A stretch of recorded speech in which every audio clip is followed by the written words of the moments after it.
тамошобинони азиз, бобати пешгирии бемории COVID-19 дар ҷумҳурии мо аз ҷумла шаҳри диҳоти Панҷгент тадбирҳо андеша мешаванд. Новобаста ба ин ҳастанд шаҳрвандоне ки ба оддитарин талаботҳо ҷиҳати пешгирии бемории COVID-19 риоя намекунанд. ҳоло гузориши мо аз бозори маркази шаҳр ба чанд нуқтаи савдо метавонад далел бошад ба ҳамин гуфтаҳо. ҳангоми амалигардонии чорабиниҳои маҳдудкунандаи карантинӣ дар ҷойҳои ҷамъиятӣ бархилофи талаботи махсуси мақоми ваколатдори давлатӣ дар соҳаи тандурустӣ бе ниқоб қарор доштан ҷавобгарии маъмуриро дар намуди таъин намудани ҷарима ба андозаи аз 2 то 5 нишондиҳанда барои ҳисобҳо муайян намудааст, яъне ҷарима аз 116 сомонӣ то 290 сомонӣ муайян шудааст. бинобар ин аз ҳамаи шумоён соҳибкорон, шаҳрвандон хоҳиш менамоем ки дар ҷойҳои ҷамъиятӣ дар бозорҳо бениқоб нагардед, ҳатман ниқобҳоро истифода баред. чунин талабот қариб ки ҳамарӯза аз балангоҳе ки бозори марказӣ садо дода мардумро аз бемории COVID-19 ҳушдор медиҳад. мутаассифона ин талабот дар бозори марказии шаҳр мағозаҳои алоҳида дар шаҳри Панҷакент риоя намегардад. ба ин наворҳо niгаред ки чӣ тавр ҳам тоҷир ва ҳам харидор ба оддитарин талаботҳои гигиени шахсӣ, пӯшидани ниқобҳои муҳофизатӣ, риояи масофаи иҷтимоӣ умуман риоя накарда андешаам намесозад ки ҳамин бетарафӣ метавонад омили асосии сирояти коронавирус гардад. ва дар ин маврид хушбахтона ҳастанд намояндаҳои табақаҳои мухталифи ҷомеа ки аз ин ҳолат изҳори ташвиш менамоянд. ман шаҳрванди ҷамоати диҳоти шингдеҳии раштаи поён, ман имрӯз бозор ба корам афтед омадам.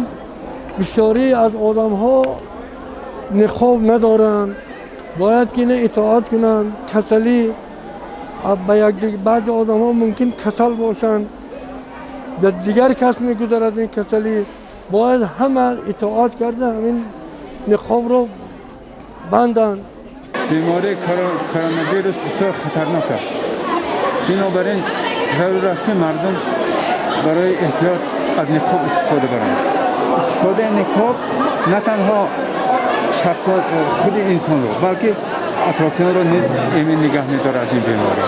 بنابراین از شهروندان التماس می‌کنم احترامانه که از نقاب استفاده برند تا که به سلامتی خود و دیگران سرایت نکنند. риояи фармудаҳои китоби муқаддаси Қуръон ва тавсияҳои табибон ҷиҳати пешгирии бемориҳо ба ҳар яки мо бояд намуни амал бошад ва дар ин маврид ҳамсӯҳбати мо хеле хуб чунин таъкид дошт. банда сархатиби масҷиди марказӣ ба номи хоҷа маҳмади башорроҳи шаҳри Панҷакент Ғафурзода Муҳаммад Амин мебошам. ба ҳамагон маълум аст ки тамоми дунёро бемории сироятии COVID-19 фаро гирифтааст.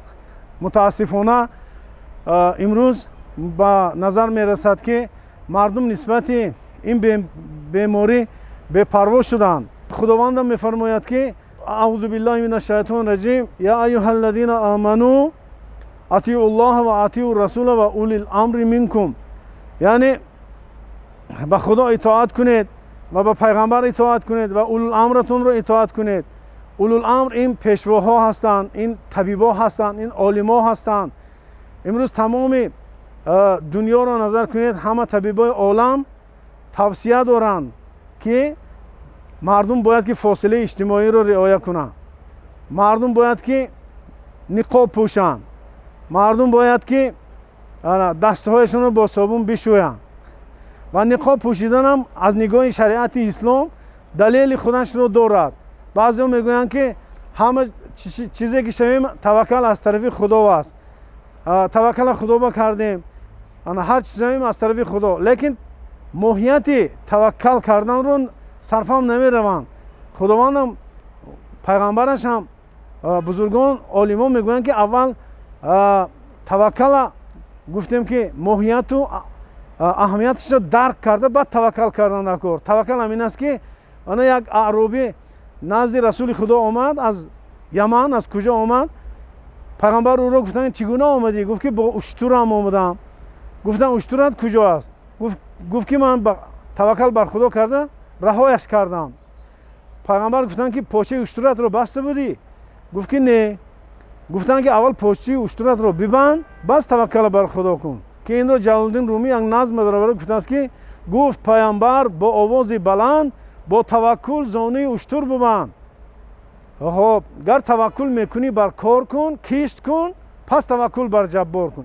در سنچی کوتاه که یک جا با کارمندان مقامات اجرایی حکومت دولتی شهر و مرکزی نظارت دولتی سانیتاری اپیدمیولوژی گذراندیم کمبودی‌های خیلی زیاد به نظر مشاهده رسیدند و این همه میتواند دلیل باشد که قسمی ساکنان شهر دیادی پنجکین کووید 19 را چون گریپ عادی قبول دارند و از عاقبت‌های ناگوار آن یعنی فوت آدمان گویا که خبر ندارند. عاقبت چنین مناسبت بخیر باشد.